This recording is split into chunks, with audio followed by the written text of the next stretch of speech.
開始今日嘅星期一啦。聽歌嘅時候啊 ，Jason 已經癲咗，好正嘅歌真係好，就好多畫面可以呈現，就好舒服隻歌。咁希望你都中意啊。咁啊，黑色星期一啦。Yes，咁啊，今晚有雲海啦。咁啊，頭先問啦，雲海今晚你準備好多嘢咧，同大家一齊分享。係啊，今晚就是一個分享嘅夜晚。好多嗱雜雜，乜都噏下啦。係啦，集錦報集錦係，可以打邊爐。喂，咁啊呢幾排國際局勢一樣，繼續都係咁緊張。精彩，我真係可以用精彩嚟形容。不過咧，即係我要講翻咧，即係上個禮拜咪講咗呢個小蘭小寶嗰個 Taken 嗰個片咧，其實仲有人 email 俾我，其實我要再講清楚呢套嘢咧喺香港係未上嘅，未有得睇嘅。咁如果你喺香港要睇咧，就要真係全靠。而家即係所有嘅電視台，如果佢有心咧，揾一間電視台買咗套片咧，佢就可以播。如果你真係好想睇嘅，或者你真係可以寫信去。即係要求佢哋去即係 suggest 下啦。其實我都覺得真係得㗎，即係寫上去，喂，可唔可以有冇辦法搞到一條咁嘅片俾香港睇咁樣？雖然但係個配音嗰度好緊要。嗱，可以唔配嘅。你可以選擇聽翻英文個版本。唔係，但係中文配音嗰個都要好。即係如果你唔覺意，即係其實你如果你想多啲人認識到呢件事，我覺得要有個配音 version 都即係要好。但係嗰個人嗰班演員要啲好 match 嗰啲角色啊，個細路仔真係要細路仔，同埋個細路仔好戲㗎嘛。講咯，即係如果要中文配嘅。哎呀，買咗翻嚟先算係，我哋唔好啲未發生嘅嘢。不過死啦，我嚟緊又要講啲未發生嘅嘢喎。係啊，因為點解咧？因為咧，我要捉緊所有個步伐咧，我要捉得好緊，即係趁咧仲係未香港有機會發生係啊，未發生嘅時候咧，就要開始講。就整個 dream 俾大家係啦，但係咧，我哋要講緊咧，其實係好得意嘅呢2-3年咧，尤其是喺美國、英國、歐洲都好啦。講起呢啲 UFO 話題嘅電影咧，或者電視嘅 series 咧，都係好多。因為咧曾經有人以前形容過喺90年代初嘅時候已經即係 X-Files 開始嘅時候咧，或者陸陸續續好多呢啲科幻式嘅外星人式嘅電視劇或者電影好多嚟嘅時候，就曾經有人預言過，可能過咗呢幾年之後咧，就應該就會沉寂㗎啦，即係冇人再會 care 所謂嘅科幻嘅嘢或者 UFO 嘅嘢等等，就開始會慢慢即係衰落㗎啦，就話呢啲嘢。咁但係諗都諗唔到就係即係過咗2000年之後咧。真係未停過喎，即係仲繼續 hit，仲要係好多唔同嘅 version 版本出現咗，即係唔同嘅電視有唔同嘅，即係例如早前即係而家 Roswell，而家香港都有得睇啦，即係嗰陣時佢呢套嘢出嚟嘅時候，都諗緊可能會唔會係即係 X-Files 嘅即係另一個一啲嘅電影咧、電視咧咁樣，但係當佢嗰個勢就做唔到，因為佢裏邊開始係變咗小説到，即係小説都好緊要啦。咁但係咧抽離咗少少。係啊，即係抽離咗。太過抽離係唔好睇嘅。係啊，即係佢作到啲故事已經係偏離有啲搞笑添。係啦。其實真係，我都覺得佢有啲搞笑㗎。係啊。但係咧而就算喺呢1-2年喺美國啊，好多嘅科幻片咧，咁都係陸陸續續喺美國嗰邊上嘅。但係咧我而家要講緊一個最新其中一個科幻嘅電視嘅 series 咧。仲新咗 Taken 啊！佢應該係咁講，佢係上年嘅9月開始播嘅喺美國嗰邊，咁係 season 1嚟嘅，第一個 season 去播。咁咧可惜嘅地方就係咧，一路睇落去，如果啲人如果有喺美國有睇嘅話咧，因為當時美國播緊嘅時候咧，就中意睇呢啲嘅人就好大，佢一啲討論嘅回應啦。但係咧就收視唔得嘅，即係收視係覺得係即係可以話幾慘烈嘅。後來咧，所以去到差唔多今年嘅1月咧，就係未播完呢個 season 已經腰斬咗，太悶啦。腰斬咗，但係咧。所以呢套嘢咧，第一唔會喺俾外國買到啦，第二就係佢唔會出呢啲 VCD 啊 DVD 啲嘢啦，因為唔買得。但係個問題係咁，你睇咗㗎啦？我冇啊，我講明先，我冇啊。你冇睇啊？今次你冇咁自私。我冇，我唔睇㗎啦。但我要睇㗎，我要講。咁點解話要講呢套嘢咧？因為咧，如果我哋係呢套嘢，如果唔係喺美國播，喺香港播咧，就唔會腰斬，不特止，仲要完全成個台累添，唔係成個台咩話？累咗成個台，唔單止腰斬個節目，成個台都腰斬。唔會，我反而會覺得咧，因為呢套戲咧，可能令到香港個即係睇呢啲嘢嘅熱潮咧，甚至牽引到成個大中華區嘅。我覺得有啲熱潮有啲嘢咧，係有時啲熱潮啲嘢你唔可以硬逼佢，由得佢慢慢上。係，但係我要慢慢講下點解。咁其實個故事嘅背景就係咧講咧喺即係差唔多嚟而家5-6-8年之後啦，佢個科幻個背景就已經去到當時有個大型超級飛船，即係好似 Star Trek 咁樣大型飛船啦咁樣，成個飛船就好似個城市咁嘅，一路喺個太空度飛緊㗎啦，去緊唔同嘅即係星球啊、宇宙嘅方向咁樣去緊啦，即係冇乜特別嘅嘢做緊，可能只不過係一個浮動宇宙嘅大城市，一路喺度漂浮行遊咁樣，咁啊城市裏邊就每日發生緊唔同嘅事咁樣嘅，咁裏邊當然有船長啊，有好多嘅職員啊，有好多嘅人啦，咁但係裏邊咧似㗎係似㗎，但係裏邊啲人咧，如果你睇第一集睇完之後咧，你當然覺得係科幻片啦，但係你睇下，咦講下英文突然間會講咗好多嘢㗎喎，但係你聽唔明㗎喎。咁啲人就即係其實開頭睇嗰啲人咧，佢製造外星語文嘅氣氛，大家都諗緊啦。咦，係咪製造外星語文咧？點解完全聽唔明咧？尤其是喺當地美國人住過，即係當地出生嗰啲人完全聽唔明。咁之後咧，開頭如果再繼續追落去咧，睇第二、第三集咁嘅時候咧，係真係無端講到好關鍵緊要關頭咧，係啦，講一集唔知咩嚟嘅喎，你覺得啱嘅，完全唔明啊，完全唔明嘅係啊，咁你即係你覺得啱嘅，即係但係如果俾外國即係美國人睇，你噏乜嘢啊？你又冇字幕係咪先？咁你完全唔明嘅喎，咁所以咧一路收視下滑啦。但係如果你係中國人咧，你就會明白，你就會做乜佢講廣東話唔係講普通話啊？嗱，我話俾你聽，佢可愛嘅地方係咩咧？佢大幾個客家啊、食雞味啊咁樣嗰啲。但係竟然咧，佢呢套嘢咧，其實暗示咩咧？暗示咧，原來去到5、6、8年之後咧，成個城市啲所謂嘅國際語言咧，就變咗啦。係講原來你聽多2、3集咧，你會知道原來佢講緊咩咧？係最原始嘅北京土話，北京土話，即係而家嘅國語再捲嚟多啲，差唔多啦，聽唔到噶咯。但係例如我講個 example 啊，例如咧，可能大家已經一班嘅即係着到好型嘅科幻式嘅人喺個開會度講緊嘢，講即係當然講英文嘅啦。講完之後，大家突然間嗰個隊長就會話：你懂嗎？你懂嗎？其實佢話你懂嗎？你懂嗎？我都聽到啊，你唔使講，我都聽到。唔係，即係我意思係佢要捲咗咗嚟。你懂嗎？你懂嗎？係類似咁嘅。但係原來佢係講緊國語，即係一個白人講國語。白人講國語，全個船啲人咧都係識得講呢啲國語。咦？唔都係一啲暗示，即係話中國嘅力量啦。第時可能佢哋調轉咗係咪？即係原來中國所有人都係白人嚟嘅，即係中西係調轉咗。佢嘅意思係第時嘅語言啊，大家其實係全球啲人都要識講國語啊，即係而家我哋 call international 文 language 係英文，第時係變咗國語。即係仲要係咧，佢哋又仲有鬧人嘅喎，即係突然間飲咗啲嘢，即係唔係粗口嚟嘅，即係突然間可能食下飯咁啲酒覺得哇呢酒好難飲啊，突然間就話哇真係燒馬料咁樣，其實咧佢意思係燒馬料，即係咧啲好騷嘅馬料啊。呢個係好北京土話嘅土話，即係甚至而家北京人都唔用蘇麻。即係呢一套嘢係即係北京人拍嘅最，就係有北京顧問，就係唔知，因為咧佢無端端所有嘅語言咧，中間講嗰下就會講咗土話。咁係啦。第二個唔收得嘅原因就係可能會唔會係有啲笑美國人咧？因為美國人成日都 claim 自己係淨係識一個語言係 monolingual 啊嘛，咁佢唔會識其他第二種語言。咁可能啲美國嘅本土嘅市民睇完之後覺得有啲恥辱，所以就唔收得。都有可能，甚至佢當中咧有啲幾集裏邊講有啲嘅，就算去到啲星球啊，即係講緊已經有好多星球已經發現咗，都係講國語，有好多星球嘅人都識講國語。咁你如果作為中國人睇咧，你就會覺得好好睇喎，很驕傲，是不是？係啊，即係你覺得哇，原來呢個先係宇宙語言啊，家陣。如果即係我頭先咪講就係，如果你話如果全部西方嘅人其實佢哋根本係講中文嘅，係東方嘅人係即係我哋一出世，其實我哋嘅語言唔係中文嚟，係英文。到時講英文。佢哋嗰啲你個陣容會係幾？即係如果個戲係咁拍係咪？係即係原來喺2000年之後，成個語言係已經調轉咗。咁好多人都好恨㗎喎，我都成日好恨啲英文可以好似佢哋咁流利咁 fluent 咁就係。唔係即係你嘅第一 first language 係英文啊嘛。係我明。但係佢哋嘅 first language 係普通話。哇！如果係咁，但係佢哋係西人個樣嘅。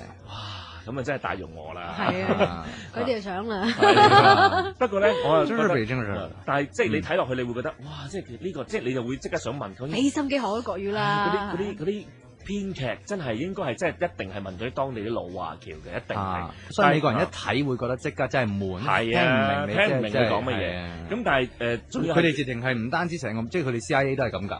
唔請啲即係第啲講第啲話嗰啲人噶嘛。即係阿拉伯文啲人唔識啊嘛，唔識聽啊嘛。人哋喺度問我哋炸佢，佢都唔知嘅。咪而家唔會啦，而家請好多啦，而家真係唔係咁，但係仲有一個咧，但係你睇落去嘅時候咧，你就會有作為中國人又會覺得少少心噏嘅，因為佢宣揚緊講國語為成為第時未來宇宙語言之餘咧，佢又硬係踩你咁嗰啲咧，就係點咧？咁呢個有美國人拍嘅成分，冇錯，有美國人拍嘅成分。因為成架宇宙嘅城市船裏邊咧，有一個女人，就係全部着唐裝啊、旗袍啊，成間屋咧都係唐式設計啦。但係佢係一個妓女。即係你睇到咧，你就會激死你嘅。即係好似又係周潤發去到荷里活拍片啊，要做黑社會，係即係類似咁嘅嘢。但係咧，佢可能又驚踩親中國人，於是乎咧，佢就話形容500年後咧，呢個妓女嘅身份咧就同而家妓女身份唔同嘅，高檔好多。佢係喺船，即係喺船裏邊係，但係都係妓女，都係妓，但係佢喺船裏邊嘅地位好高咁樣。但係你睇完即係其實你會好明就係其實佢兩面不討好咯。但係唔緊要㗎啦，而家咧，因為佢以後拍啲中國人有關中國人嘅嘢，我諗美國人都唔會再咁 harsh 啦嚇，因為而家姚明實在係太勁啦。你知唔知下年 NBA promotion， 我諗90%即係90%嘅都會有姚明嘅 cover 嘢係嘛？因為呢個係一個全世界嘅 icon 嚟嘅。都好啊。因為姚明，所以好多人打籃球。會唔會學國語咧？係會帶起個熱潮啊嘛。你諗下姚明拍嗰啲廣告，拍嗰啲飲品廣告咧，每個中國人試飲一杯啫，就發咗。你都整唔切啦，大佬，絕對係。係跟住有一半人唔中意飲，咁另外嗰一半人每人飲2杯，又喺度。而家佢哋啲市場策略都係用緊呢啲，即係喂，我哋整個姚明，俾佢着對襪啊，咁大家中國博佢1/10人買啊，唔好啦，100/1人買你都做唔切㗎。啱。大鑊！但係我諗緊，其實當日嗰套科幻片會唔會其實針對中國市場嘅咧？針對會唔會咧？就其實賣入去咯，可能係。但係中國人又即係如果真係被徵嗰啲，咁可能佢又聽唔明另一 part。如果佢真係土生土長，你明唔明啊？咁啊，即係兩邊都唔討好。如果買貨有字幕㗎啦。係。但係個問題就係冇可惜嘅地方就係佢太唔收得。cut 咗，但係咪其實真係咁唔好睇咧？嗱，講緊即係除非係除咗係頭先你講啲情節係有啲唔明之外，唔係我諗咧，其實佢唔係太多嘅故事內容啊，即係可能佢當中唔係話太豐富嘅一啲故事啊橋段啊等等，於是乎套嘢咧就即係包括啲人唔係好聽得明啦，於是乎咧就喺即係收視滑落之際咧，連 Season 1都播唔晒就要斬咧，係好少噶啦近年。咁但係我講翻嗰套戲咧，其實佢叫做 Fireflies 嘅，即係螢火蟲嘅嗰套嘢叫做。咁但係我心諗，咦？如果我哋香港或者中國真係買翻嚟播咧，我會覺得幾得意咯。即係無論佢啲內容好唔好睇，但係聽下佢講國語，即係特登買翻嚟俾你睇，係大中華嘅 market。係啊，等你去發放。唔係。OK， 凌晨嘅時間係12點32分，室外氣溫係攝氏23度，相對濕度8%，係93添。係啊，一個都好潮濕嘅一晚啊嚇。咁啊，天氣要留心啲啦，因為天文台話俾我哋聽咧，呢個 weekend 咧，嗱而家大家好享受呢個咁和暖嘅天氣啦，weekend 咧天氣突然間會轉涼，突然間係會轉涼㗎，所以咧好啊。頭先我其實咧，我好想問阿雲海關於啲花地馬預言嘅嘢，因為我睇咗佢嗰個訪問啦，咁啊，即係有啲預言嘅嘢，我真係好想知嘅，但係佢又話唔好問住，係因為我而家都搬緊一啲嘅資料，最新嘅資料，希望搬到翻嚟。係咯，即係喺出咗本書啦嘛，咁係睇下點樣搞下啦。係因為佢聖廖斯亞，聖廖斯亞，因為我真係會揾人翻譯，因為聖廖斯亞喺葡萄牙嗰邊應該嗰本書係已經出咗賣緊，咁希望你快啲翻譯。但係冇任何消息翻，好奇怪你咁覺得，即係成本書已經出咗，即係有人知道，係有人知道佢講多咗乜嘢，印嗰班人知道第三個預言係咩啦，乜嘢已經講咗出嚟，或者暗示咗啲乜啦。同埋天主教係全世界最大嘅教會嚟嘅，如果佢喺公開話肯定有呢啲花地馬預言嘅話，冇錯，喂。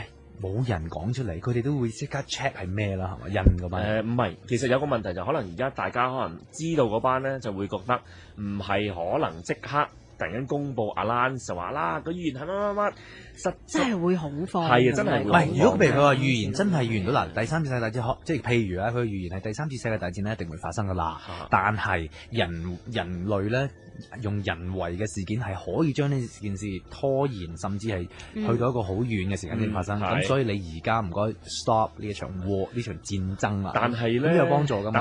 但係人嘅恐懼咧係永遠記得最差嗰樣嘢先嘅。即係話你一講話第三次世界大戰會發生，啲人就係啦嗱，即係有人睇件事會係好，但有人睇件事都會係差。有人可能淨係聽咗嗰句，係啦，後邊嗰啲乜嘢都聽唔到。冇錯，係真嘅。所以但係我哋頭先有個諗下啊，你問呢樣嘢咧，其實都適合多另一套咧，關於而家喺美國播緊嘅電視劇。呢套電視劇咧，成日播電視劇，呢個你睇咗㗎？我都未睇嘅，但係我要講下咯，唔可以話我睇噶嘛，你明唔明啊？我唔可以講啊，係明嘅。你未睇過？未睇過。但我要你唔好咁樣啊，咁啊眼神啤住我。你未睇過？未聽我講先。但係呢套嘢咧，即係喺美國其實播咗1-2個月嘅咋，係最新嘅一個連續嘅電視劇。佢咧就真係同你頭先講嘅有少少似嘅，因為套嘢咧就叫咩咧？成個電視劇嘅 series 就叫做 Miracle 神蹟，好簡單，就咁神蹟。而你睇第一集咧，不如我講下第一集嘅故事先。即係你睇咗啦？唔係，我冇睇，不過我知道。佢睇咗嗰啲 TV 街啊！哎呀，係啊，真係聰明啦，係啦。即係第一集嚟睇啦。唔係，其實第一集裏邊咧，其實已經好吸引，因為點解咧？佢就係講一啲預言啦、宗教啦、上帝同魔鬼啦。嗱，即係你講呢啲其實都好 interesting 喎，呢啲劇，因為嗱，如果佢真係話啲預言啊各樣係真嘅咧，即係呢個世界係真係有先知㗎啦。係，冇錯。即係啲先知係講真嘅嘢，佢哋唔係發夢啦。即係佢睇到一啲 image 之後去做，即係講出嚟嘅嘢咯。係咯，係啊。即係如果以聖經嘅角度，呢個係佢哋信咯嚇。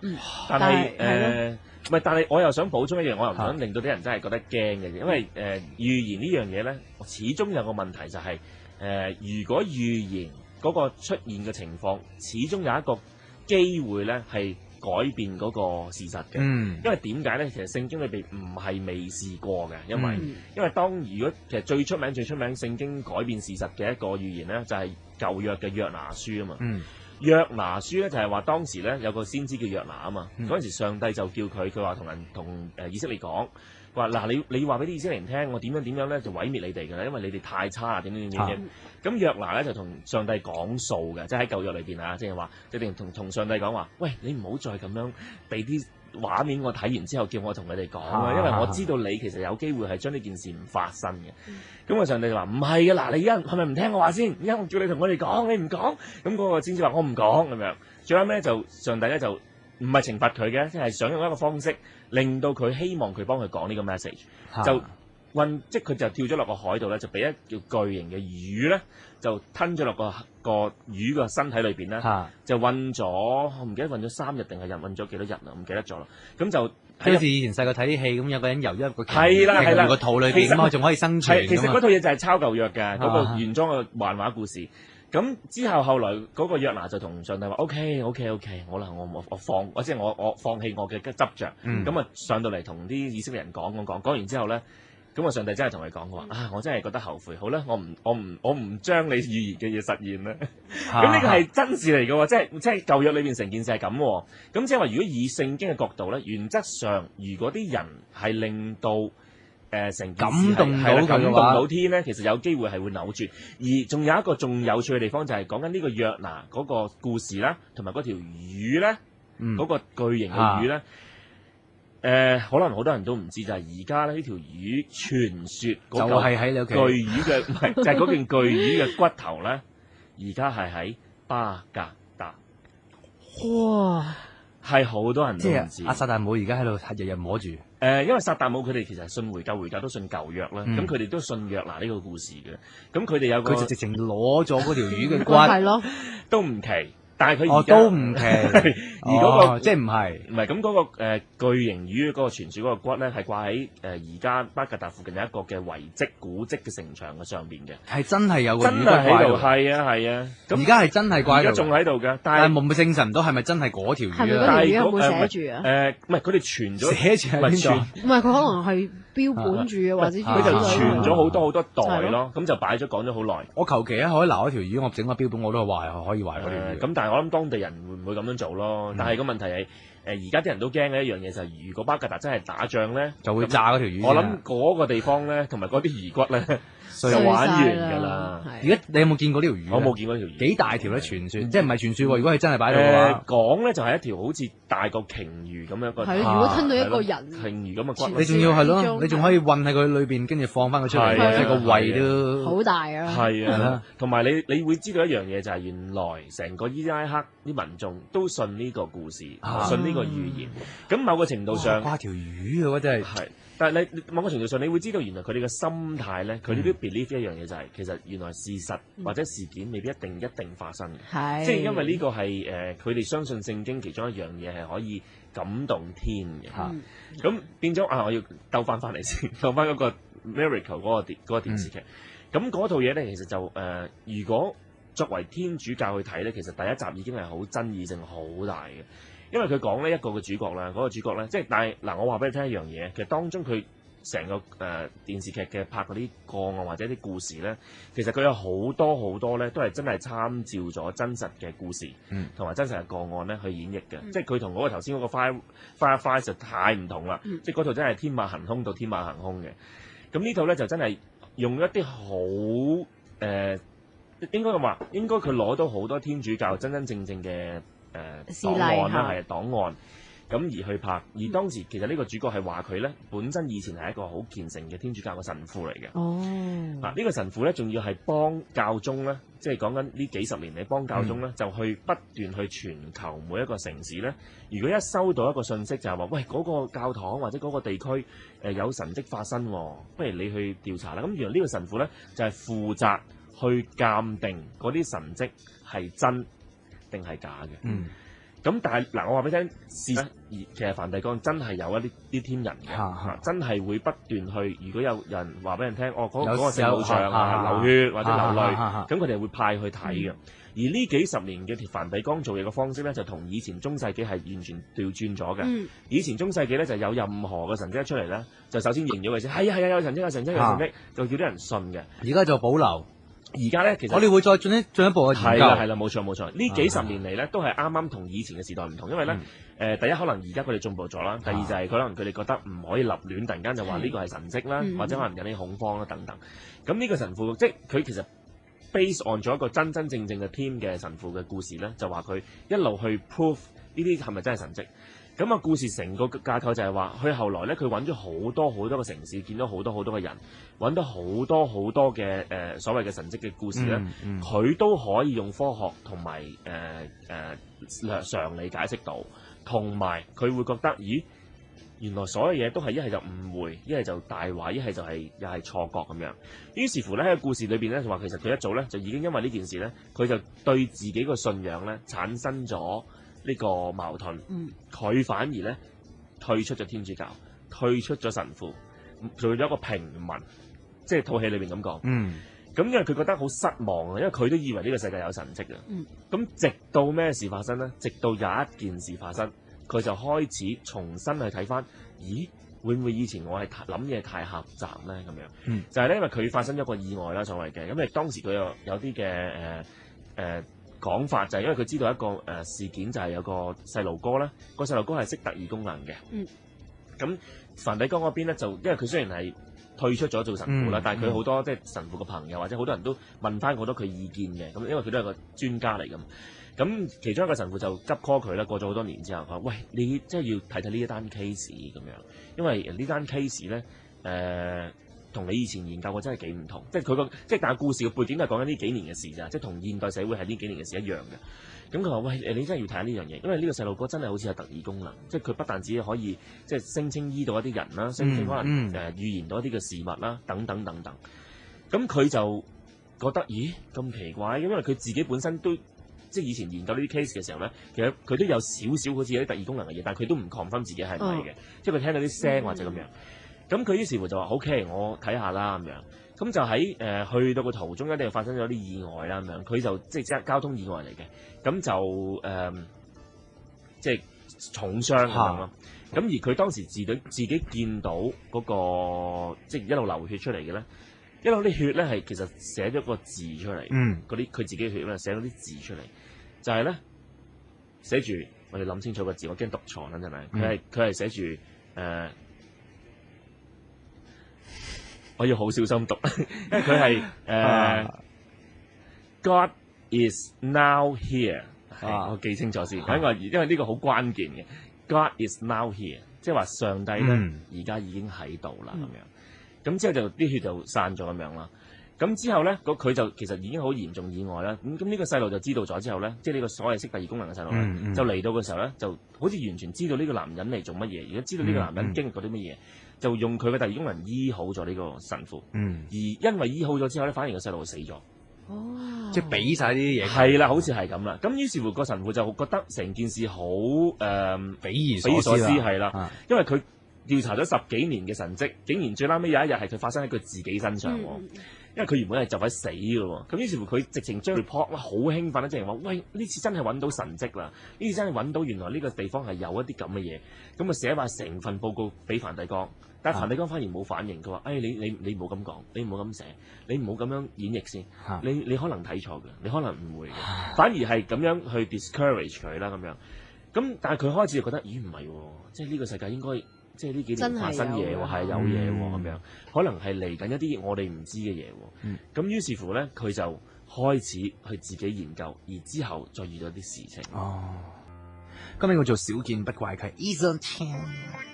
好啦，咁啊，今日已經去到星期二嘅凌晨啦嚇，3月4號啦。咁啊，天氣方面呢，密雲有雨啦，會有幾陣嘅薄霧，氣溫呢介乎18至到23度，吹和緩嘅東南風，之後呢會轉吹清勁至到強風程度嘅東風啊。展望呢，未來嘅2-3日呢都係有雨嘅，接近週末嘅時候呢，天氣呢係會顯著轉涼嘅，着翻嗰件衫啦嚇。Thank you very much。室外氣溫係攝氏23度，相對濕度係91%。咁係要講埋咯喎，之後咧，咁即係嗰個神父咧，咁因為佢睇咗啲字咧，咁後來佢就揾咗啲嘅，即係佢因為佢內部仲有好多其他神父都研究呢啲嘢嘅，咁佢就話：喂，咁其中一個咧係好老嘅一啲研究過呢啲即係神蹟啊、古靈精怪嘅嘢嘅專家啊，天主教嘅神父，咁啊俾佢高資歷嘅，咁就行埋同佢傾嘅時候咧，佢就話：喂，不如你寫低俾我聽，究竟你見到，即係佢原本想講俾佢聽，你見到，即係佢想講話，我見到係God is now here 咁樣嘅。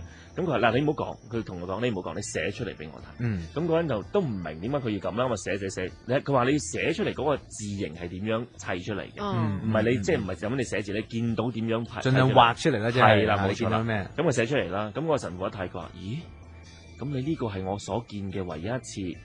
係寫住 God is now here 啦，咁佢就話點解你咁講咧？咁樣係咯，點解佢咁講唯一嘅一次咧？係啦，咁原來佢話咧，之前咁好多個即係好多10年咧，佢都接觸到好多呢啲 case 嘅，有好多人突然間喺即係死亡之前或者可能遇到啲意外嘅時候咧，就見到啲血咧砌咗啲字嘅咁但係啲字咧就唔係砌 God is now now here 嘅，就係咧其實嗰個 now here 就連住寫嘅，係 God is nowhere。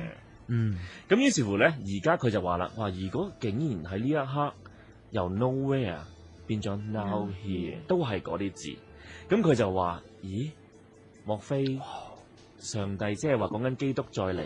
因為末世嘅時期，佢講基督再嚟係一個好重大嘅事情㗎嘛。莫非已經係由 nowhere 變咗做 now here？咁呢條成套劇咧就係不斷去講緊佢點樣追查啲嘅神蹟事件啦。咁佢時間係講緊幾時嘅？而家㗎，呢幾年嘅事嚟㗎。咁所以呢套嘢即係佢講，譬如佢霍斯佢拍嘅時候係講埋，譬如2006啊咁嗰啲。唔係，因為係講即係今日。唔係呢幾年咯，即係可能講緊90年代尾到而家呢段時間，即係呢2000年、2001年，即係講緊即係我哋而家呢段時間發生咗嘅呢幾年嘅。係啦，冇錯啦。咁但係呢套嘢係啱播㗎咋，即係我意思係話，即係如果有機會去買。咁拍嗰班人會唔會有信心保證，即係好似咁 taken 咁勁？我諗佢就唔係話一啲好出名嘅人去拍，但係咧佢裏邊嘅內容咧其實就好依照而家講緊天主教嘅內部嘅文件啦，呢啲內部嘅預言嘢。咁佢又係點樣可以攞到啲料？係咪有呢啲真係唔知，即係佢可能一定係有啲神父幫佢啦，即係可能因為某個程度上其實有好多而家天主教神父都係中意，即係尤其是美國同埋歐洲啦，係係想將啲信息咧係都帶俾一啲民眾，甚至有個講法嘅，因為咧有好多而家研究緊即係一啲嘅所謂一啲神蹟又好、靈異又好、UFO 又好嘅專家嘅神父咧，其實都係而家呢個教宗嘅親信嚟嘅。咁而喺呢10幾20年裏邊咧，呢啲親信都係不斷想咧，慢慢去煽一啲嘅信息出嚟。咁唔想一次過嘭一聲。哇！其實你諗下教宗個腦裏邊，佢見過知道幾多嘢。係，冇錯。你諗下幾守口如瓶都幾慘啊！你知唔知啊？幾慘啊！幾辛苦，好辛苦。即係你係好想講俾世人聽啊！你一定係即係，但係你又為咗佢哋好，又唔可以講。仲要呢啲消息係咁貼身，同埋唔可以周圍講喎。冇錯，你唔可以周圍講喎，連你可能身邊嗰啲人都唔可以講。可能得幾個人。係咯，可能得幾個人知喎，全世界得幾個人知道成個世界會發生咩事喎。係啊，所以佢哋真係唔可以結婚，其實係有一個即係好大嘅。冇諗過呢個，話咗俾個老婆聽，即係枕頭撞嗰啲係嘛？喂，老婆，或者佢發夢講咗出嚟，咁點算啊？有壓力到咁樣。花地瑪現第三，花地瑪現第三。但係佢哋唔結得婚，唔係呢個原因係嘛？唔係即係咁講，咁即係少一個人知道，即係好誇張。你諗下，你個腦裏邊嘅資料係掌管呢個世界人嘅心情。冇錯。咁變咗即係點解布殊會唔？即係佢而家去接見，佢而家揾人終於係啦，終於教宗話去揾阿華盛頓啦。但係阿貝利亞直情話，就算教宗話咩，我哋都係繼續。係啊，係咪癲？唔係咁，因為唔係啱嘅，因為貝利亞佢唔係信天主教㗎嘛，貝利亞係信聖公會㗎嘛。當年脫離天主教而成立個聖公會，佢當然佢有權唔信啦。係，所以不過佢而家咁講啫。如果 Bush 係講話我哋而家唔打佢，都會好啦咁。咁啊係，即係佢都係睇人。咁係喎，啱喎。係啦。所以呢場戰爭嚟人都幾即係其實大家係咪應該留意而家即係我琴晚聽到即係就係話 CNN 嗰度話而家派人去 Washington 㗎嘛？即係你話教宗派人係，但係我頭先咪後同你講啦，話如果其實當中睇下教宗俾唔俾面布殊，就要睇佢去派紅衣主教同佢接見佢咯。但係如果即係我哋譬如而家即係咁關注呢個戰爭嘅朋友咧，即係係咪應該留意呢一刻？如果佢見完佢之後，係咪布殊出嚟講嘢會有啲咩我哋轉淡或者係轉更強，就好關鍵㗎咯。係啊，大家係而家係呢個係歷史嚟㗎。係啊，冇錯。歷史性嘅。但係我哋可能會留意3月5號嘅財政預算案多啲。咁如果真係係啊，付錢嘅就可能即係會。但係我即係世界大事都好緊要啊！嗰啲係直接影響你個禮拜5個人講嘢，究竟講咩？可能如果呢幾日發生一啲嘢係可能影響到5號嘅，但係唔知。但係而家仲係關鍵時刻，即係如果教宗真係原來知道晒所有預言，可能佢而家做緊呢啲嘢係想阻止呢啲事情發生。咁但係有幾多人幫到佢咧？如果佢喺同一個時間，即係禮拜5講預算案同一個時間有一個 broadcast 係教宗講，我聽教宗啦。哇！如果突然肯定係5號，即係喺後邊。係咯，阿財神爺講嘢嗰時，咁佢我聽嗰邊。如果突然間教宗會全球廣播啦，勁唔勁啊？一定有啲事㗎。一定有事啊！佢係咩情況之下先會全球講？除咗即係譬如1年1度嘅，即係講嘢，即係彌撒嚇。但係而家就算1年1度彌撒都唔係全球廣播㗎。係咪教宗係從來未試過話無端端喺譬如突然間1月20幾號突然間話我有啲嘢講？突然間真係話有嘢講咧，就好似即係佢呢個新即係咁多年嘅教宗嚟講，就好似未突然間要公佈一個事件要同人講。我諗都唔會㗎啦。唔係，如果佢真係咁嘅話，就大家要好 mon 住究竟發生乜事，佢講啲乜嘢咯。反而如果突然間要做一個咁嘅動作，而講啲嘢係冇內容嘅話咧，咁你就更加驚啦。點解會咁嘅舉動？係啦，佢為咗乜咧？咁樣即係冇講嘢都真係幾係啊！你就算冇內容都驚㗎。其實佢而家出嚟講嘢都驚㗎啦。係啊，我每一次見到佢同人握手我都驚。係啊，我都。不過真係好慘啊！佢咁而家嗰個天主教嘅人員幾時會接見 Bush？唔知我冇睇到呢度新聞，我都冇，所以唔知道。我琴晚應該係咪我發夢睇到？你唔好話俾我聽，我明明係聽到嘅喎。講啊，明明聽到可能發夢㗎。唔係，不過如果見到好嘅，即係證明佢都即係兩邊都有咁講，即係有勸過。不過我覺得真係教宗真係即係呢個角色係絕對唔係易做，真係真係啲唔易做。同埋唔知咧冥冥中又即係有好多人工嘅即係協助佢嘅生命嘅儀器，又要即係開個刀，又做個 operation 咁多次，跟住已經年紀老埋，亦都個腦係塞咗咁多咁影響世人嘅資料。而家你哋仲要話打仗，佢個老人家仲要走出去。同人哋去做呢樣做嗰樣，唔好啦咁樣，真係我覺得好慘。不過咧嗱，我好衰嘅，我嗰日咧我睇佢接齊支咧，即係而家伊拉克嘅副總統啦。你留意到啲咩舉動？我有少少陰謀論嘅嗰日，因為我睇住成個過程之後，招呼佢握手到坐低，我突然間覺得，咦點解教宗突然間行得幾好？又好似坐得幾好，握手話握得幾好。佢即係會唔會有人扮啊？你諗下？唔係我意思話，佢之前嗰啲所謂病到老人痴呆症係咪假嘅咧？唔係我衰咯，所以咪話我行去我衰咯。咁你又真係幾衰？我呢個唔係咯？可能佢今日瞓得夠。你係咪睇到癲咗啊？係咯，所以咪話我要講明先，我衰咯，咁樣諗佢。咁但係嗰日睇完就，咦，真係好自如喎，握手握得好自如。我覺得如果我已經一個咁嘅年紀，我仲要扮咩啫？唔係，即係我扮咩？唔係，可能佢有佢想演繹嘅角色係咯，或者佢想咁樣演繹之後，佢去令到人哋會知道邊啲人係幫緊佢咧。如果係咁樣。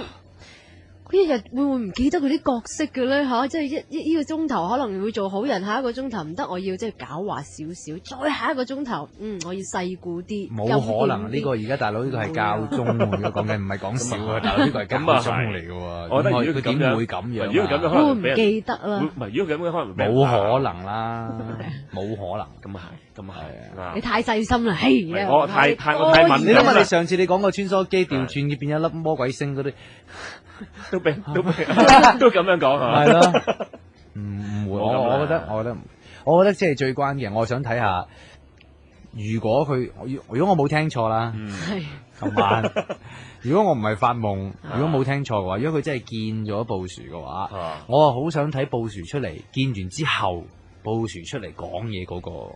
係究竟係強硬定係溫和？係啦，不過你真係頭先講起呢啲咁嘅預言啦嚇，即係譬如話，即係花地瑪嗰個預言，佢真係出咗本書，佢真係咁引證過呢啲事真係會發生咧。而大家都唔想啊，唔希望佢即係會即將發生，唔講住咧。其實即係咯，因為我真係前嗰幾日我都撞到一個聽眾，佢都話其實我都好中意聽你黑色星期一，不過你而家講呢啲預言咧，我真係好驚。咁就算而家即使未發生都好，我真係唔想知道究竟即將會有啲乜嘢預言咯。所以而家仲有1分鐘咧，係而家3月4號啦嘛，你應該即刻熄機。因為我哋即係繼續，如果即係 serve，即係好少機會有啲咁嘅 topic 會講啦。咁希望即係多啲題材可以講俾大家聽。咁如果你真係咁恐慌，係即係聽個收音機可以嚇到，我 suggest 你即刻熄機。同埋一陣間咧，即係因為我都收到啲 email 咧，同埋啲嘢咧，就講緊咧問我關於一個科學家牛頓點樣去演繹世界末日。咁我會講翻呢件事少少嘢，因為呢個都係仲係一個謎嚟嘅。好奇怪，牛頓點解會無端端講世界末日咧？ 1點鐘之後，我會話俾大家將呢個謎盡量揭開。唔該晒你啊！好啊，咁啊，聽1點鐘嘅新聞報道先，轉頭繼續咧，夜媽媽夜爸爸啦。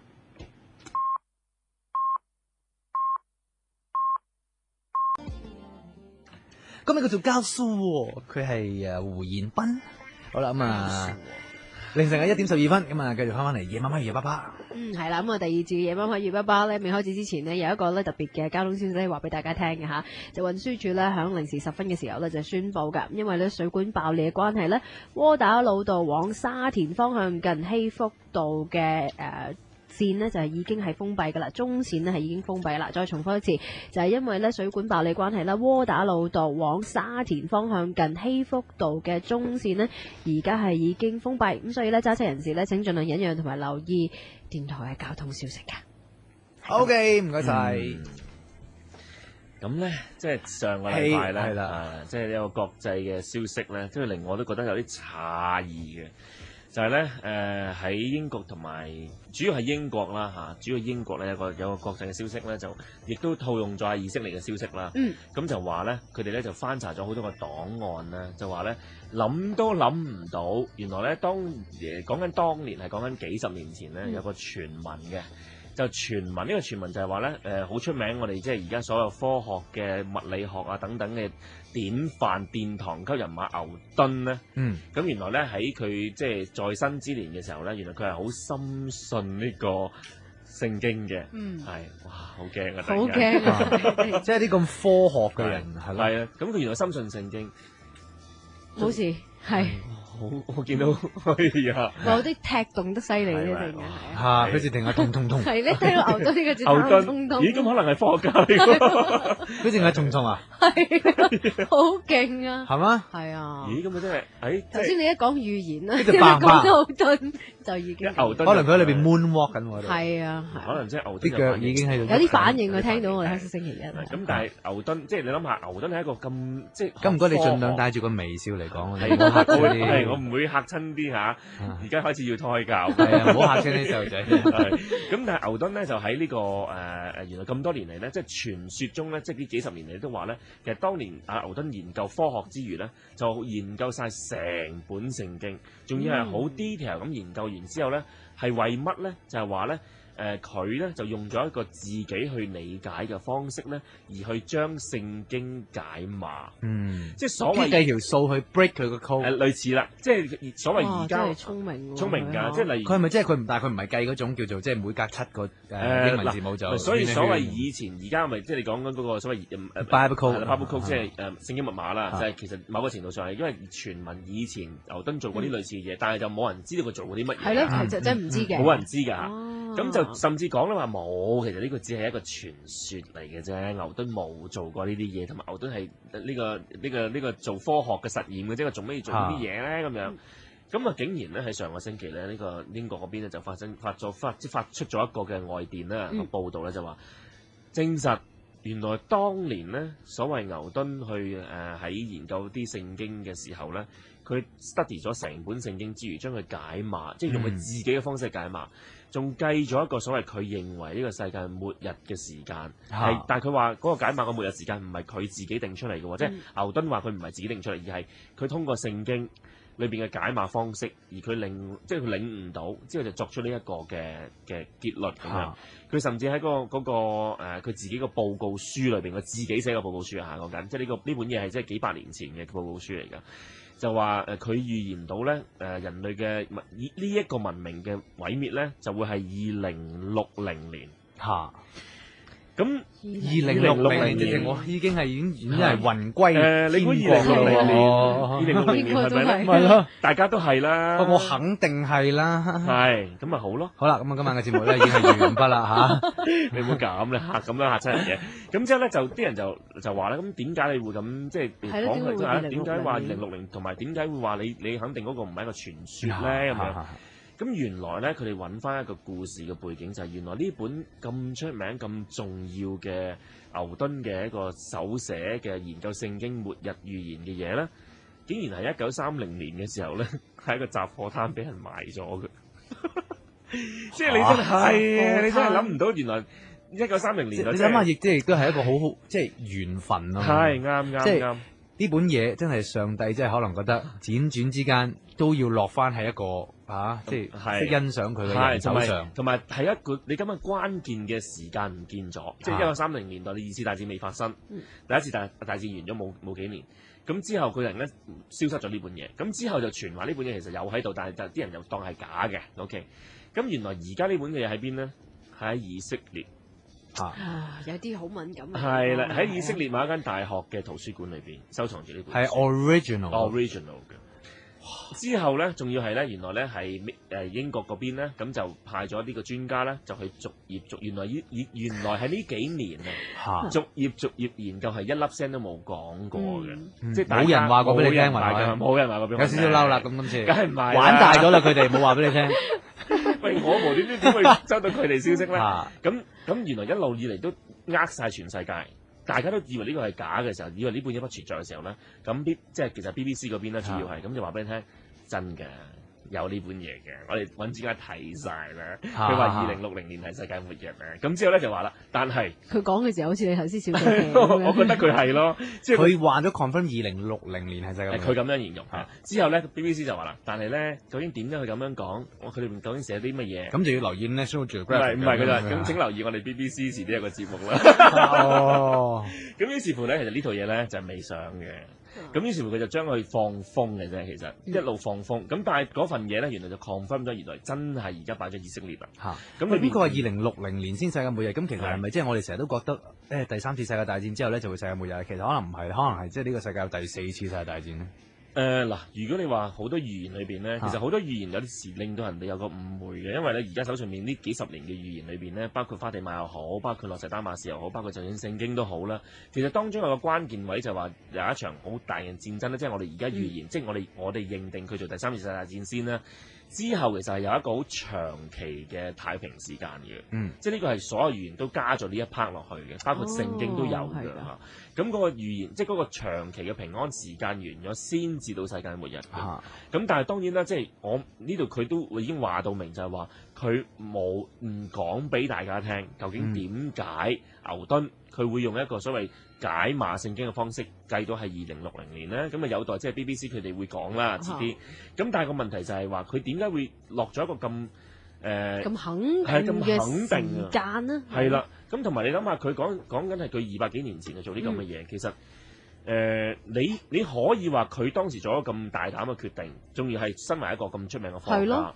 咁其實佢對自己冇益處噶嘛，即係你落一個 order 話俾人聽，我世界末日係邊時邊月，即係邊時年邊時份。咁所以其實可能大家之前係覺得冇可能佢會做呢樣嘢，咁但係原來真係做咗，咁而家真係仲要份嘢仲喺 original 仲喺度，同埋仲要喺呢咁敏感嘅時候，即係大家都係有一種末世嘅心態嘅時候，而去講呢件事，係啊，咁變咗我都覺得點解今次會突然間揀呢個咁敏感嘅時間又講呢樣嘢咧？都係一個，所以我你唔即係如果大家聽眾呢幾個月其實發生太多嘢啦，即係如果聽眾即係逐件事分析嘅話咧，我哋呢幾個月發生嘅事其實真係以前幾年嘅事，咁啊全部擁埋一齊就湧出嚟啦。咁大家即係究竟佢哋想點咧？或者佢揾呢個時間去推出呢一個消息出嚟，其實牛頓喺嗰個分析報告裏邊，甚至會唔會其實佢都暗示咗呢啲時段裏邊有啲嘢發生係即係要知嘅咧？我哋咁樣，但係咧，如果你真係有心機去睇嘅話咧，其實都幾恐怖嘅，因為咧BBC 都話啦，佢話佢淨係講緊佢手抄本嗰啲分析檔案有4500頁。哇！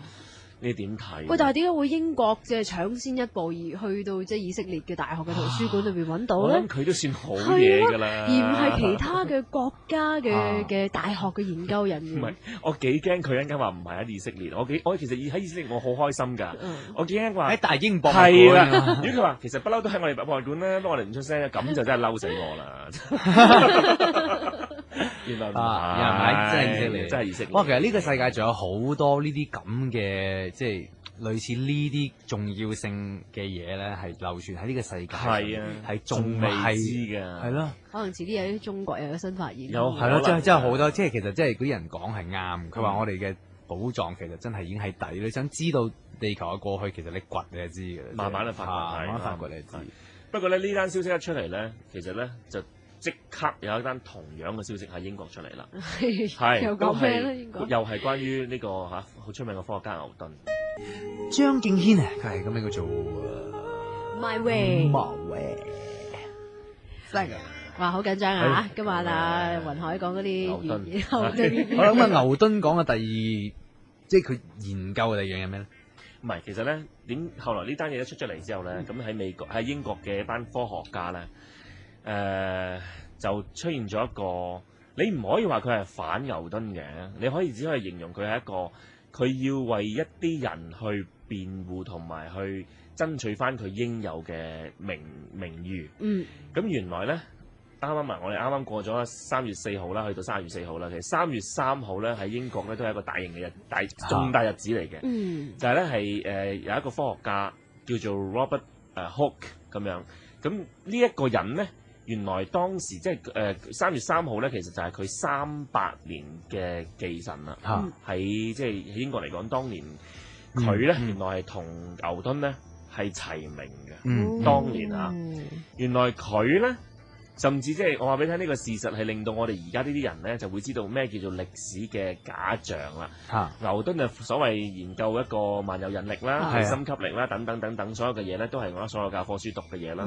但係 Robert Hooke 咧係冇任何名字係出現喺而家我哋現代教科書嘅，有名字都可能好少。但係一講到萬有引力同地心吸力咧就冇呢個人嘅。原來呢個人咧先至係第一個諗出萬有引力同地心吸力嘅始祖。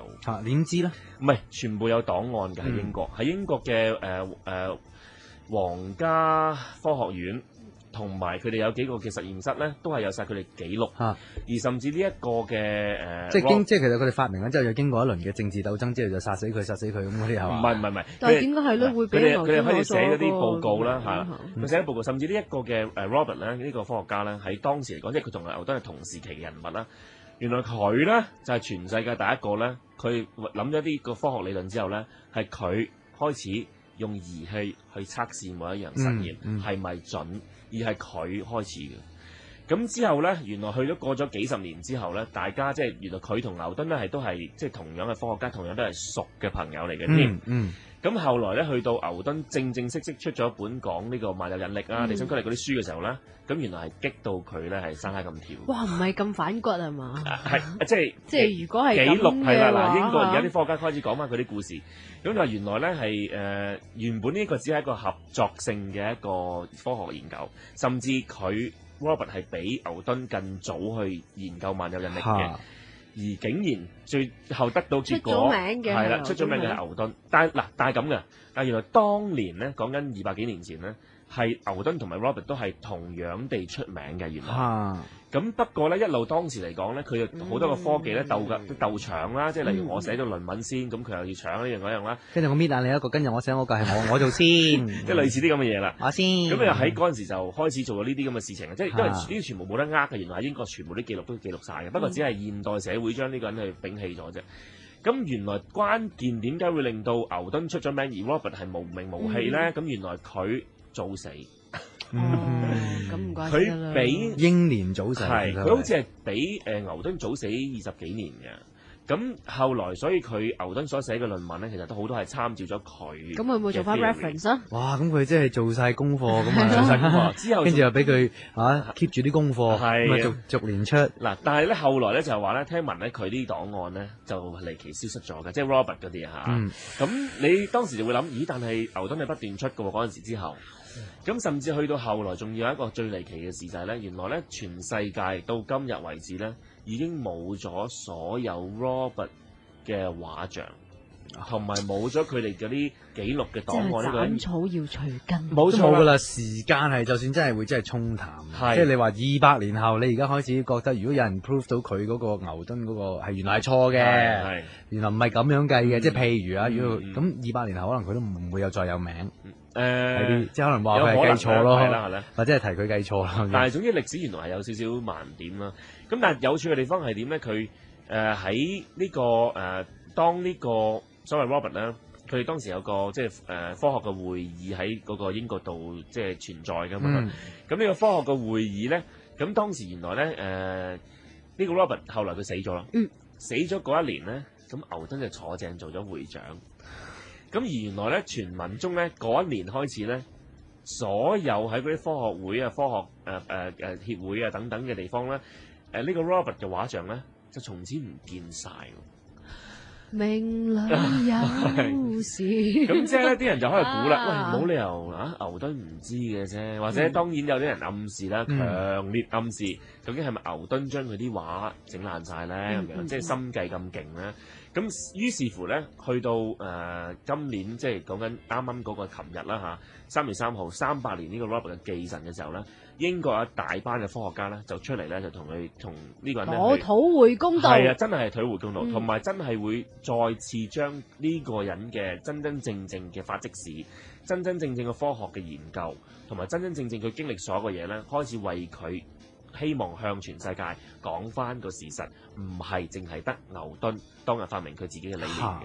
咁所以呢樣嘢咧就係、哇，原來即係牛頓呢單消息一出，一係呃晒就係原來佢有個研究聖經嘅解碼啦，講末日啦。第二呃晒就原來哇，如果佢真係咁有心計，係咪證實咗嘅咧？其實呢件事已經即係應該咁講，證實咗佢個名係被牛頓搶晒風頭，但係當然同牛頓冇關係，啲人係有陰謀論啦。咁但係呢啲就係陰謀論嚟嘅講法啦。但係真係俾佢搶晒風頭嘅事實就真係真嘅，同埋真係喺萬有引力嘅定律裏邊咧，其實好多嘅教科書都係 fail 咗呢個人，亦都冇人再理呢個人啦。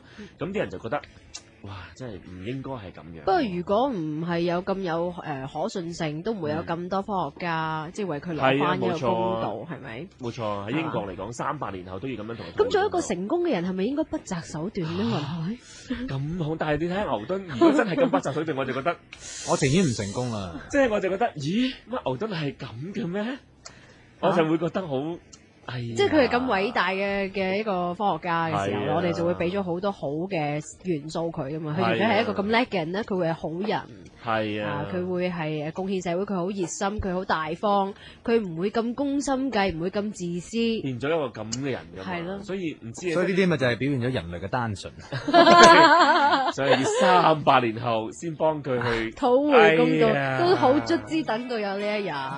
都好。佢係阿黃興啊 ，Judy Wong 咁樣叫做受寵若驚咁啊，繼續啦，而家係凌晨嘅1點38分㗎，係啦，咁啊20幾分鐘裏邊咧，好驚噏晒啲，再傾一啲關於戰爭㗎啦，呢個實況啦，一啲嘅陰謀論嘅嘢開始。今晚真係好多嘢喎！阿雲海已經咧收到呢啲戰爭嘅最新嘅消息，係話你先冇咁講啊，嚇死人啊！我收到我真係開心啦，唔係因為點咧？即刻買股票放晒啲嘢，急買嘅，咁唔係因為咧喺上個星期咧，你知咧其實以前都講開波斯灣戰爭綜合症呢樣嘢啦，即係喺1991年嗰陣時戰爭完之後，咪出現咗好多嘅所謂有啲軍人有出現啲嘅病變啦，或者係cancer 啦、輻射感染啦等等。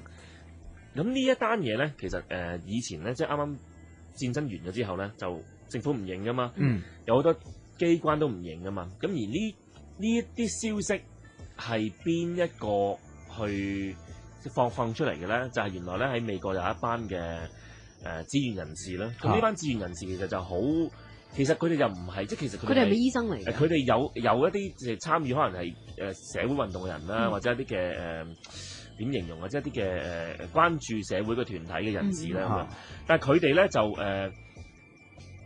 其實佢哋係咪好即係好愛美國嘅，即係愛國嘅人士嚟嘅？但係佢哋就覺得睇唔過眼，所以就出聲係啦，因為佢哋就開始去搜集一啲嘅軍人嘅資料啦，同埋搜集一啲軍人染病嘅資料啦。咁呢個咧喺美國其實而家你即係社會運動裏邊一個出名嘅人叫做 Joyce Radley，咁佢就係第一個將波斯灣綜合症呢個情況咧係講俾傳媒聽嘅人。咁亦都係當時咧揾咗好多個即係軍人啦，好多個個案啦，即係開始就講俾傳媒聽，叫啲傳媒開始去查啦，去逼政府去面對呢個事實啦。後來去到 X File 都講咗波斯灣綜合症啦，過咗好多年先至真真正美國政府話係其實都有個波斯灣綜合症，不過咧就唔係你哋所講咁啊，即係已經做好多嘢。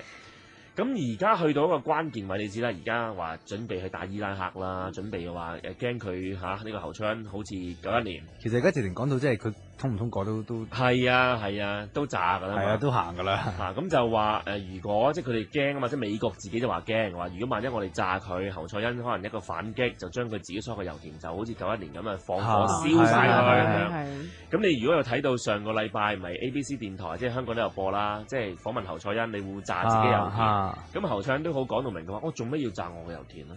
呢個係我哋國家嘅寶庫，我做咩要炸我油田？同歸於盡咯。我亦都唔會逃亡。佢話都唔逃亡。喂，但係其實你會睇到個眼神，真係覺得其實佢都冇必要咁樣放。但係咧，同一個時間即係 ABC 電視台訪問侯賽因嗰啲片段咧，上個禮拜播出街嘅。同時咧，其實阿 Joyce 喺美國咧，亦都啱啱公開咗一啲嘅消息咧。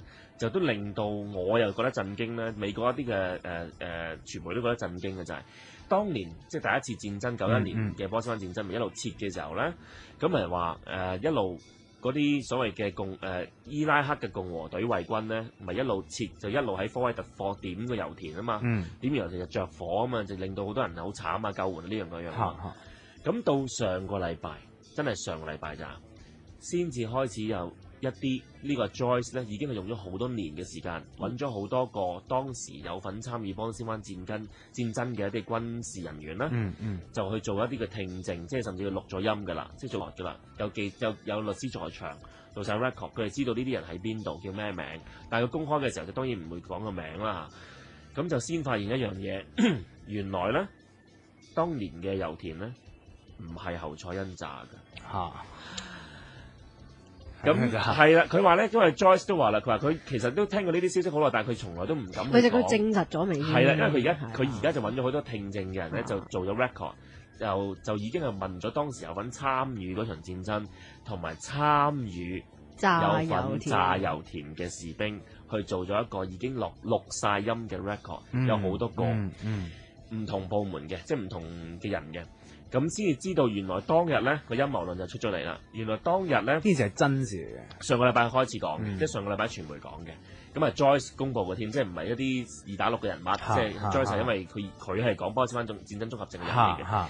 咁就先至知道原來當日撤軍嘅時候咧，共和隊衛軍撤嘅時候咧，原來咧係被委派，即係原來當時有 group 人咧就被委派咗，就話你哋要做一個特別嘅任務。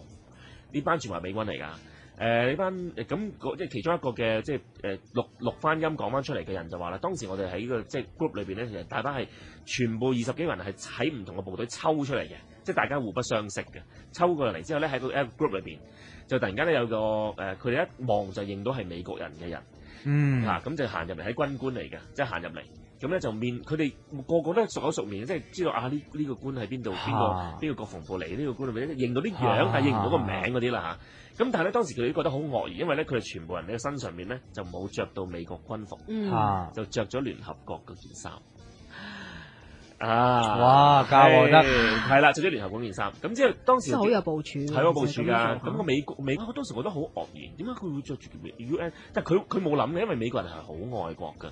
咁就聽佢哋講話啦，你記住，我哋而家有個特別任務。就呢啲所有嘅消息都係嗰啲軍人去講翻出嚟㗎。就話我哋其實咧將會咧要你哋咧去進行炸科威特油田嘅工作。咁即係當然美國士兵係要好聽話嗰啲嚟㗎啦。咁當然但係嗰啲軍官都解釋俾你聽，點解我哋咁做咧？係因為我哋要製造一個形象，係會話俾人全世界聽，侯賽因係黐線嘅。佢撤退嘅時候咧係要燒自己燒歸於盡，諗住燒科威特嘅油田。咁所以咧，你哋就要顧及我哋國家嘅形象同埋國際嘅形象咧，你哋必定要去行呢一步咁樣。咁仲要係咧嗰個其中一個訪問嘅士兵仲話咧，其實佢哋委派嘅時候咧係分工分得幾得意嘅。佢係負責嗰個咧就攞住 G 科嘅C 科嘅唔係嘅炸彈咧，就去到即係伊拉克共和警衛軍嘅再前啲嘅位置。等到後邊嗰班美軍咧，都以為放火嗰班咧係共和衛軍，咁所以話佢哋全部派咧，原來當時佢哋已經係超越咗嗰個撤退嗰啲人嘅最前線，已經開始 set 定咗啲炸彈咧，就擺咗落去嗰啲每一個油田度嘅。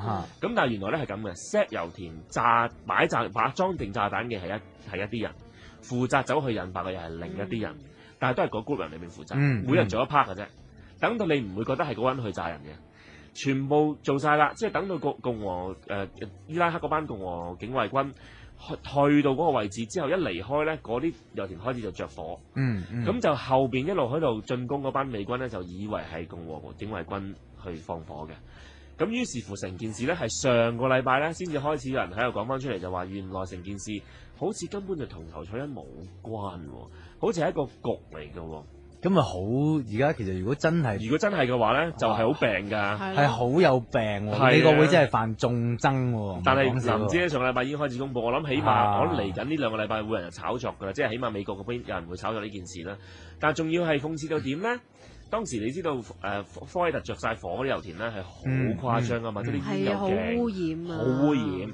咁你要派一隊嘅人去即係冚啲火啊！呢樣嗰啲你連好似嗰陣時 Discovery Channel 都做過一特輯，做過啲人點冚啲火啦嚇。咁原來咧當時呢個冚火嘅工程咧係美國政府外判咗㗎嚇，聽住係外判咗嘅，外判咗俾邊個咧？就係而家副總統切尼嘅公司啦。哦。This is your pocket, this is my pocket, this is our pocket。即係影子政府嘅。我又講到佢影子冇，我講嘅係副總統撤離。係咁，所以原來成件事係咁有淵源喎。咁於是乎，哇！即係如果係真嘅，真係哇，好有病啊，好有病㗎。咁我真係都幾想有一日撤離個腦咯。佢又見過 UFO， 又見過佢又知道而家又知道擺邊，係啦，又知道最 update 嘅即係個案搞緊咩 project， 亦都知道而家點樣炸嚇。所以今年4月咧，我都會密切留意撤離嘅動向，因為今年嘅4月咧，撤離係會去北京。同江澤民見面嘅應該，咁所以我會覺得哇，呢個好歷史。點解會有呢個外交嘅舉動？係，我都覺得好奇。你知啦，佢係 in charge 啫嘛，其實。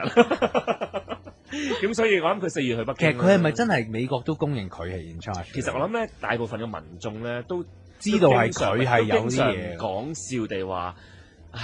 邊個係副總統？咁選嚟做咩啫？美國總統係咪？認一個煙幕啊嘛。唔係，即係總之。其實佢匿喺台後邊係方便做嘢更加多。嗰個 attention 去咗前邊啊嘛。其實係嘅。佢喺後邊數嚟數去，你唔會估計佢做乜嘢。即係中意做領導嗰啲就唔使自己親手做啦。即係佢嗰啲係副手咁樣。佢嘅副手就可能係布殊咯。因為真正要搞嘢嗰啲未必係中意咁出名攞風頭嗰啲係。係咪咁㗎 ？Clinton 嗰時唔係，因為佢哋民主黨唔同啊嘛，民主黨完全係另一個風格㗎嘛。Clinton 係，我覺得佢人佢形象都係主張 have fun， 唔係開心啲，係啦，大家係嘛，食下薯卡。民主黨當年 Clinton 在位嘅時候，你諗下佢發生咗一件，上次都同花地馬即係講花地馬預言嗰時都講起啦，就係一件預言咗佢會有啲咁嘅嘢㗎。唔係喺預言裏邊講咗一單嘢，就係話其中一個唔係講嗰單啊，即係講緊話即係預言咗佢會 Oval Office 㗎啦。唔係，同阿羅賓斯基果然影啲預言真係大鑊啦。唔係，因為嗰陣時咧發生一件事咧，就係全美國都冇諗過會發生，歷史上亦都冇諗過發生，就係佢幫呢個科索沃嘅人去打呢個南斯拉夫噶嘛，當時咁係出軍，包括隱形戰機等等去炸噶嘛。但係當時咧其實係一件好奇怪嘅事，就係佢係幫咗一班嘅回教徒去炸基督徒噶嘛。係歷史上美國出兵係差唔多等於係得嗰次咁滯嘅。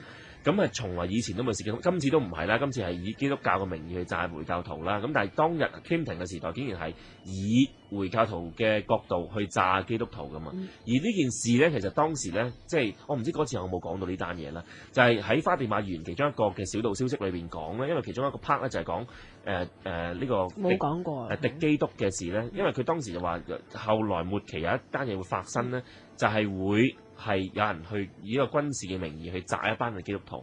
咁有啲人甚至形容當時嘅 Clinton 係造就咗呢一件事想發生。咁而且呢件事係從來美國都冇諗過會發生嘅，因為舊嗰班科索沃全部係回教徒。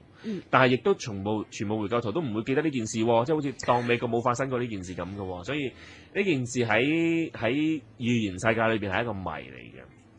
咁所以你話 Clinton 時代梗係唔同咧，佢作風同佢哋嗰個處事，同就算而家炸人真係，你唔覺得而家有少少布殊出嚟講嘢嘅時候咧，我係好留意佢啲面部表情㗎嘛，因為睇佢嗰啲美國嗰啲 program 咧，有啲 program 係講一個人講嘢嘅時候咧，當佢係講大話好講咩都，佢一定會有一個好少於1秒動，即係 microsecond 嘅動靜嘅，即係譬如可能佢講大話嘅時候咧，就右邊條眉咧就會戚，但係其實你如果就見一個整體嚟望咧，你唔會覺得佢嗰個表情係因為佢講咗大話，但係佢哋分析得好勁噶嘛。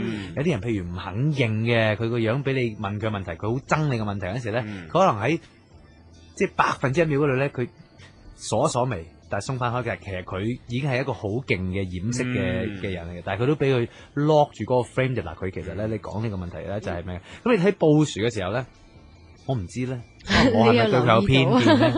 你又覺得佢唔係我係咪對我唔係覺得佢清？我冇 lock 佢1秒咁睇，咁對佢有偏見咧？唔知點解？我成日覺得佢嗰啲笑容咧，即係嗰啲我哋會贏嘅，係好奸同好邪惡嘅，我覺得係，我哋會贏嘅，即係嗰啲樣啊，係幾恐怖，我覺得佢，即係奸笑嗰啲咧，真係唔知啊，係嘛？真係唔識得分析。所以即係就算而家咁多嘅預言事件，或者一啲嘅所謂嘅陰謀論都好啦，即係其實大家都喺度估緊呢幾個月其實關鍵時刻打完同預言係咪真係會 match 晒所有嘢咧？即係就算如果佢當初，即係就算而家上個禮拜公佈呢單，即係懷疑啦，因為而家佢哋講緊嗰扎嘅軍官嘅即係軍人嘅一啲嘅聽證啦。如果真係自己放火嘅話咧，真係太過分啦！咁呢場仗一定呢個係打唔成咯世界上嘅如果打唔公憤添啊，簡直係。呢場仗會打唔成咯你覺得打唔成？我覺得如果真係呢件事真係揚咗出嚟，我諗而家啱啱上禮拜揚咧，但係揚，我覺得隨時佢嘅壓力係更加大。咁啊，呢個會唔會係好似頭先所講有啲預言係會順應一啲事嚟改變啊？會唔會係如果呢件事頭先你講過係真嘅話，即係慢慢發大？係啦，發大咗佢啦，咁所以啲戰事改變都改變咗咧。之前可能花地馬咩世界末日嗰啲預言改可能就咗咧。其實我覺得呢件事嘅輿改咗時間論，如果真係發到大，真係好大㗎。其實係啊，所以係㗎指住美國嚟講㗎嘛係啊係啊咁喂，再加而家反戰嘅情緒咁高漲，世界各地，再加呢一單嘢，咁你仲點打啫？唔係，但係如果係我就係話啦，如果去到一咁嘅位，可能就算俾佢發大咗，佢依然係打咧，咁你就會見到呢個局勢咧就會好大鑊。好大鑊，咁啊真係大鑊大㗎！因為夾硬話都要嘅咧，我諗要我聽全日仲要翻工翻學㗎，唔使咁大鑊住。即係可能全球 join force 都未必，即係可能同佢啱啱打個和㗎咋。即係而家係美國 against 全世界。係㗎，咪所以真係即係無論呢啲事實講出嚟，究竟會唔會影響到即係未來個戰況又好，未來局勢又好？但係希望咧，我都覺得人類永遠都好似嗰個即係 Father Angel 咁樣講，即係唔係時間嘅問題啦。即係可以掌管我哋自己嘅命運嘅 case 係啦。即係我哋控制到個 case 就可以控制係啦。咁你聽日都要準時起身翻工㗎，係去掌管你自己嘅命運嘅。今晚滿意嗎？今日有好多立雜，樣樣嘢都有啊！有戰爭，有預言。有時係嘛，食開啲咖喱牛腩都整翻個炒飯食下啊嘛，係咪先？雜果沙律係嘛？所以真係唔係，我都再次希望咧，即係香港啲電視台已經賣到即係嗰套神父嗰套電視劇，因為佢啱啱上。嗰套叫咩名話？叫 Miracle，就叫神蹟。我諗係會非常好。係美國嘅電視台。美國電視台做緊。嚇，咁佢哋冇咁多要求啦。係咪啊？播緊 Roswell，你又叫佢買 Taken，未播 Taken，你又叫佢買 Miracle。即係話下禮拜又講第二套，又叫佢買係咪？喂，呢個 Miracle 嗰個收視點樣啊？O 唔 OK？即係美國嗰都。其實我知道都麻麻地。普通咯，我希望唔好一陣走到最後尾俾人腰斬。可能佢買套《他來自江湖》翻嚟咧，重播翻，咪算啦，大佬，咪點啫？